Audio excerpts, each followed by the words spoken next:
merino, very exciting. I ordered some material to create some turtleneck merino wool tops. The fabric package only arrived yesterday. Whoopsies. So I'm gonna whip that up today, show you how it comes to life.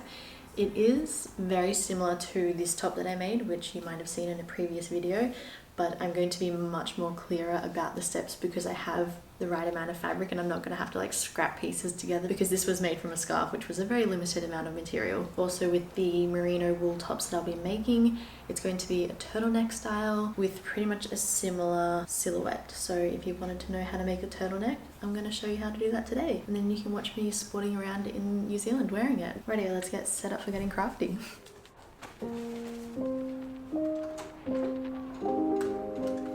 Oh, hi there. I just want to pop in for a quick moment to say a massive thank you to the sponsor of today's video, which is Skillshare. Now, if you have not heard of the amazing resource that is Skillshare, let me introduce you to them. So by joining their growing online community of eager learners and teachers, you will then have access to thousands of inspiring classes so you can jump into existing hobbies, explore new interests, and then just get creative. I personally have been on Skillshare for over a year now and have explored topics like sewing, graphic design, videography, self-care, and so much more. In particular, lately, I have been getting stuck into Bernadette Benner's video on hand sewing basics because I'm just always looking to learn and evolve my sewing skills, and the hand sewing aspect of this really intrigued me because there are just so many different styles which I'd like to explore more of, especially when it comes to repairing and maintaining clothes. So it was great to dive into this class. If you are also a curious and creative soul, then make sure to jump on the offer where the first 1,000 of my subscribers to click the link in the description box of this video will get a 1-month free trial of Skillshare so you can explore your creativity today. Massive thanks again to Skillshare for sponsoring this video, and now it's time to jump back into making this garment. You are more than welcome to just watch along, but if you do want to follow along and make your own, this is what you will need. For the material, I would suggest a stretch. So something like a knit or with a spandex within the blend of the fibers, as this will be a very form-fitting finish. Obviously, if you do end up going something woven, it's just really not going to be the same and it's going to be more of a boxier fit. I will put the suggested amount of material you need in the description box of this video so you can check that out. Then once you've got that, we will then just need some fabric scissors, a measuring tape, some pins, a fabric chalk. We will need a top to reference. So I've literally got a ribbed knit turtleneck, so that is essentially the final style that I'm going for, which is perfect. If you don't have something like that on hand, you can just work from like a regular shirt, which is nice and tight fitting, and then we can build upon it from there. And then some butcher's paper and a pen or pencil is optional, which we will talk through later. And then of course the trusty old sewing machine. So grab whatever you can that is laying around home and that will work best. To start off, we will lay down our fabric and then lay down the reference shirt on top of this and push away the sleeves and any neck areas, so we are just focusing on the bodice area. Making sure that when we do lay this top down that the stretch is widthways, because that means it will stretch out for our body. This one was a bit of a 4-way stretch, but there definitely was one more stretchier side. If your top is a nice tight fit, we will then just add 1/2 inch to each of these edges and trace around it and cut that out. If you need to add more width for the size or take it in a little bit, just make any adjustments to the seam allowance that you add accordingly to what you need. Obviously, if you need it to be bigger, add more. If you need it to be smaller, add less. I tend to trace around half, cut out half, and then fold it over and cut out the second half just so it's nice and symmetrical. And then as I am creating multiple of these, I have actually got some butcher paper and I'm going to grab this template that I've just cut out and trace around it onto a bit of paper.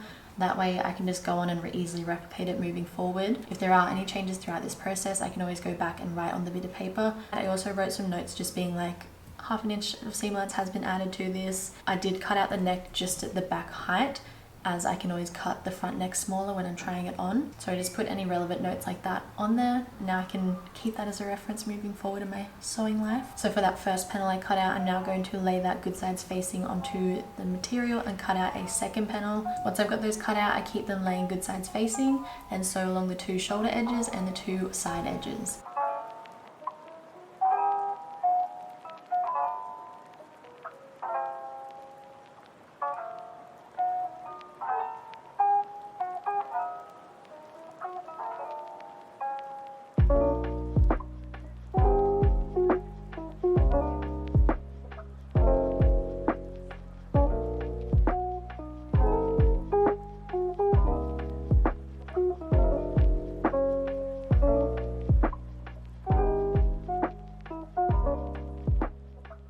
this is a good time to throw it on just to make sure that it is fitting how I want it to, and then if need be make any changes. So I tried it on inside out, grabbed my fabric chalk and then marked in any of these areas. So this included taking a little bit from the underarms as well, so it fit a little bit more snug under there, and then also curving in just the front edge so it didn't gape as much and match the curve of my body there. And lastly, I measured down how far I wanted the front neckline to be. Once I took it off, I just replicated any of these marks on the other side and then just trimmed down the armholes and the neck hole to match these points and sewed in that side seam where need be.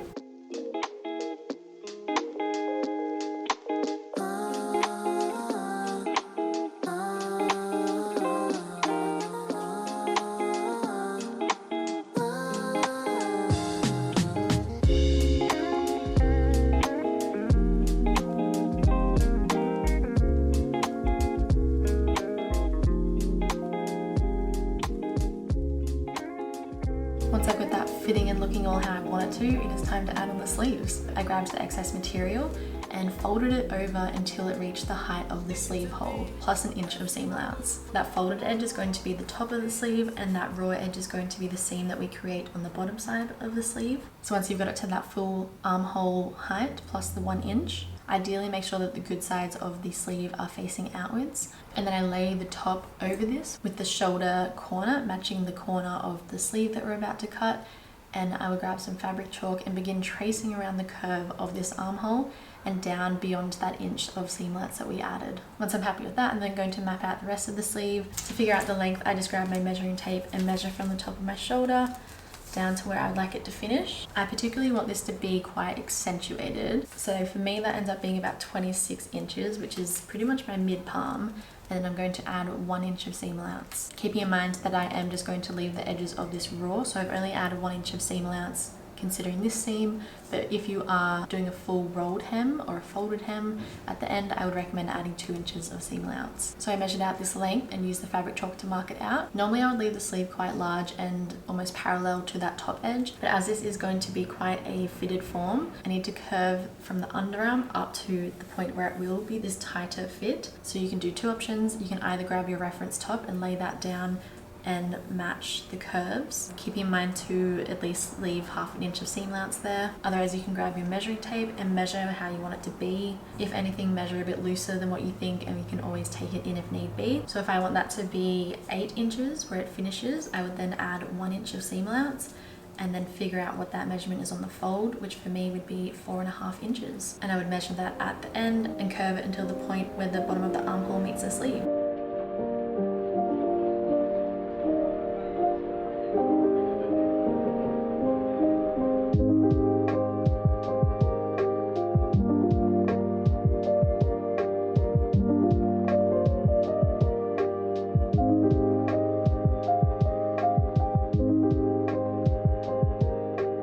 Now to attach this sleeve onto the top, lay the bodice panels so they're all good sides facing out, and match the top folded corner of the sleeve to the shoulder edge of the top and lay them down good sides facing. Then the sleeve can be unfolded, and then I can begin to pin this sleeve entirely around the armhole. Pinned that all around, I'm happy with how it's looking. I then just jump on the sewing machine and start sewing this full circumference, starting at the underarm section, working my way around and back to pretty much exactly where I started.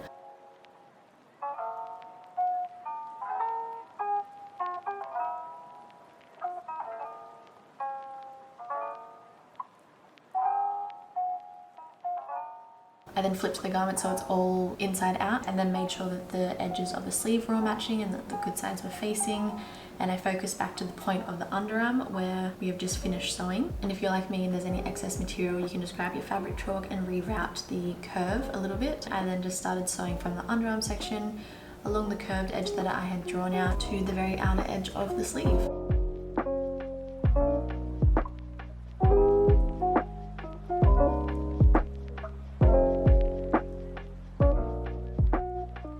Where we are up to, I've added the first sleeve. I actually love that I've made it long. I'm just gonna leave these edges raw because I kind of like that rolled back finish and then like having it really extra long. The underarm section is quite oversized. I'm gonna do one more sewing line which takes that in, but apart from that, I'm actually stoked. And then I can use this as a bit of like a template when I go to do the final sleeve as well, which I'm gonna do right now. And then I'll move on to the neck.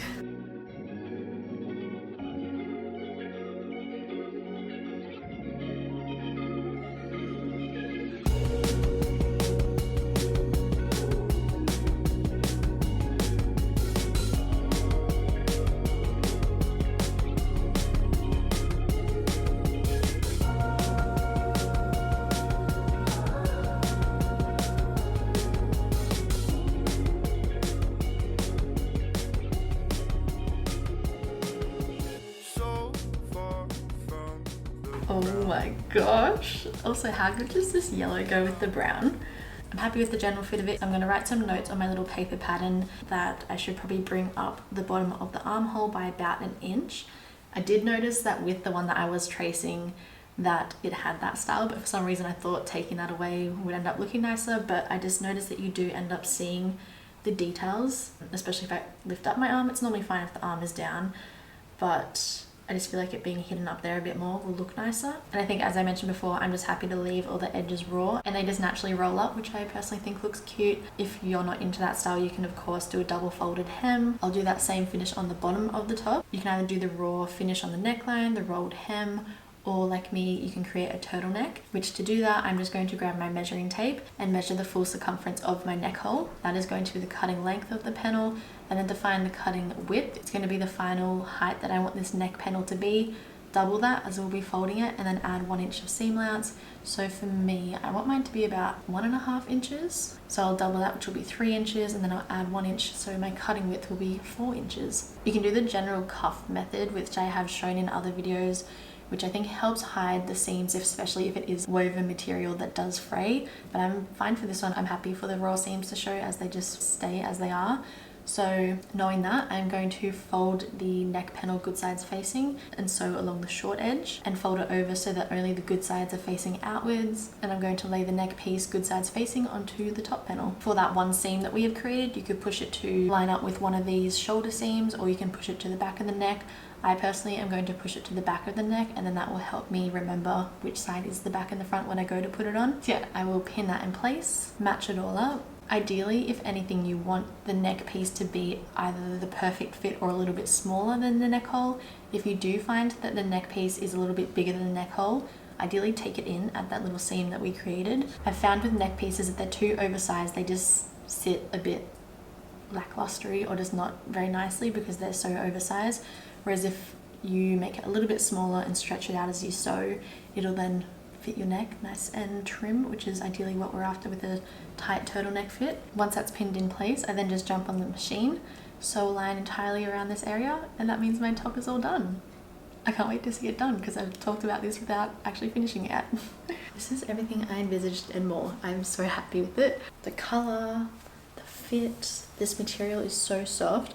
It was very like staticky, not staticky, but like sticky. I don't know, as soon as I put like the edges together, it would just stick, which was good to some degree, except for when I wanted to move it slightly, so note that. But apart from that, it fits beautifully. I feel like it'll be perfect for our little trip away. I haven't been wearing a bra and it's a little bit cold, so that's why I've been layering up. This is how it looks all together. This brown, like paired with the little layers of gold. Oh, stunning. You're gonna see me wearing this all over New Zealand. Can't wait. I think I've pretty much noted everything I would change, which I'm going to make in the other color. I'm even like wondering how it would look with like a bit of a more flared, like bell sleeve finish. It could be cute, but then also this is very practical. Anyway, I'm gonna go enjoy this, enjoy my trip. I'm gonna make that second one off screen and then I'll show you them both styled around wherever I end up wearing them. I hope you enjoyed watching this come to life. As always, if you do give it a go yourself, I love seeing your outcomes, so tag me at the Essentials Club and I'll check it out. I hope you're having a lovely day wherever you are, and I'll see you in the upcoming videos. Bye!